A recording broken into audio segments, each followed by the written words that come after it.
BC, are you think you're ready to rock? This is the Retireholics sheltering in place. Okay. All right. That's a new rendition. We've never seen that one, Tom. So it's a little creepy. It's a little, how do you guys feel about it? It sounds like he's in a lair, is what it sounds like, as described by Mr. Clark. You know what? Oh, go ahead, Tom. One of my first jobs was working at a haunted house in New Jersey when I was a teenager. So it fits. You just didn't know that about me.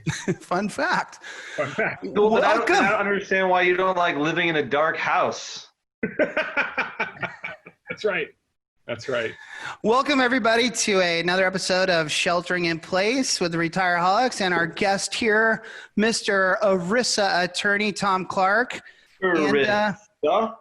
ERISA. We'll have to talk about that one day. No.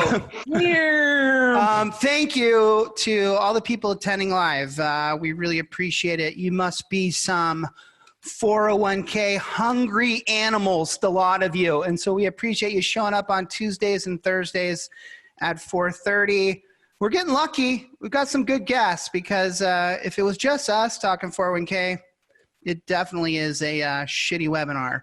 Well, we recorded one with just us, and notice it's never been released. So right. Yeah, if it's just us, it's shitty. We did. Thanks, Tom. We did do episode 5 with no guests, and it hit the cutting room floor. We're like, that's a piece of crap. I'm not even sure we had any attendees. Like 4. Well, yeah, and thanks to the attendees. Good point, Mark. It's a lot less creepy when we do this with other people watching as opposed to just ourselves, so we appreciate it. But let's dive right in with Mr. Clark. I've been wanting to talk about this. If you're a plan advisor, shoot, sorry. Yeah, he was going to go there. Get so excited to talk 401k. If you've got questions for Tom, questions for anybody here, use that chat bar. Justin over there is checking it out. He's paying attention to you and watching it. We really appreciate your involvement. And we're going to go back to the old school game, the prohibited word. And today the word will be sponsor. So if you say that word, you must drink from your special drink. Okay? And we've had Tom on the show before. He's kind of a veteran at this. And he's damn good. He was really good at it last time. Here we are in the midst of this coronavirus, and a lot of plan advisors are out there working with their clients, or they were in December and January and February, and they had maybe sat down, done a review of the plan, and determined that it was time to move from record keeper X to record keeper Y for a variety of reasons. Maybe the switch was going to happen on March 20th or, April 10th. I don't know. What is what is your guys' opinion? Is that something that they can keep moving forward with and make that switch? Or is it because of this COVID they should not? And maybe I should say more specifically, because of these like extremely volatile markets. Let's start with our guest. Tom, what's your opinion? It's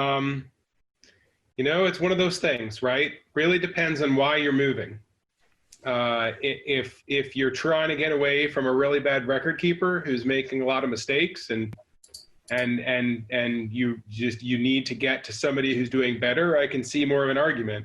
If you're moving between 2 really sophisticated record keepers who are good at moving assets quickly, right? You would only have those assets out of the playing field for a couple days, maybe a day close, as opposed to some of the record keepers, out there take a heck of a lot longer. You guys would know that. That's your sort of day job, those kinds of transitions. But not that I think ERISA requires it. I think you could do it. But for those risk-averse folks out there, if you don't have to do it right now, until we really stabilize, I could see an argument for parking your plan right where it is, right?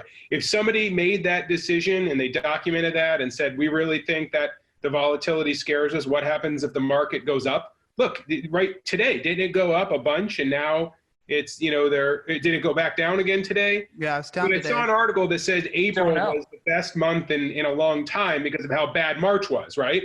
So if any given point in April you had decided to pull your plan and do a blackout and that's the one day you missed where the Dow gained 1,000 points, you know you're going to have people calling you up, and those squeaky wheels are going to be pissed off. So I can see why people would do it, but I don't think it's mandated.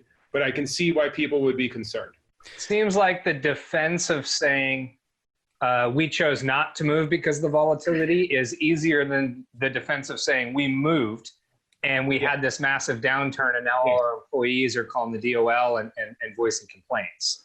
Well, it would be like it's easier to downturn, defend. but it would really be the opposite, because if we pulled all our money out and then the market dropped further, everybody would be happy as a clam. Right. For sure.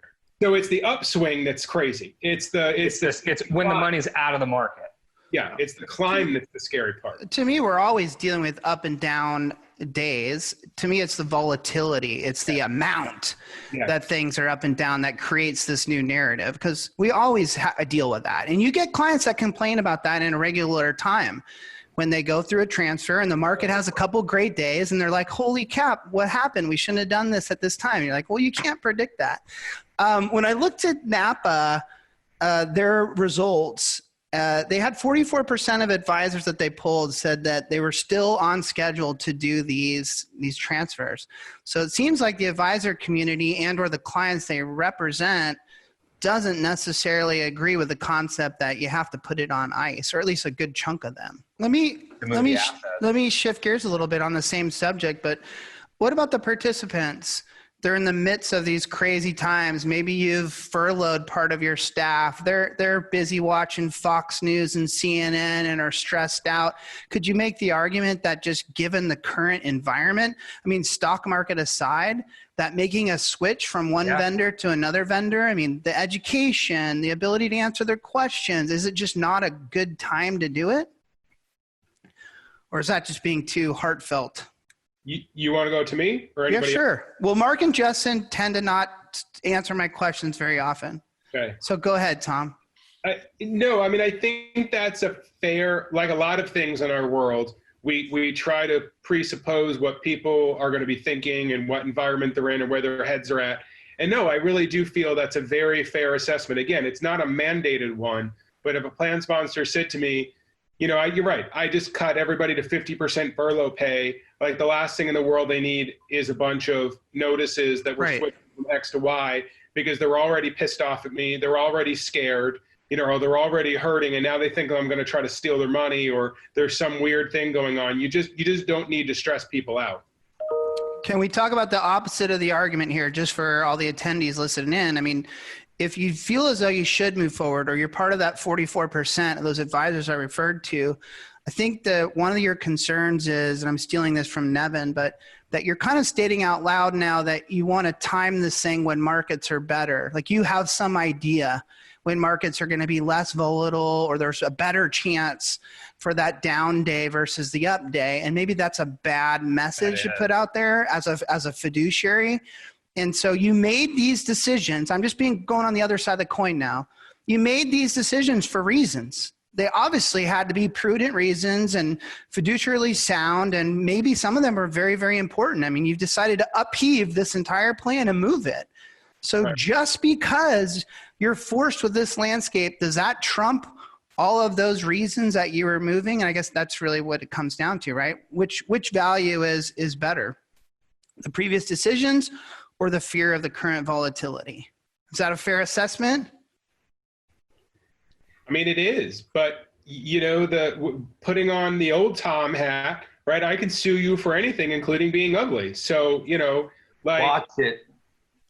That's for you, Mark. I know. You looked at me when he said it. Yeah. Easy money. Yeah, that's right. I'm looking right at you.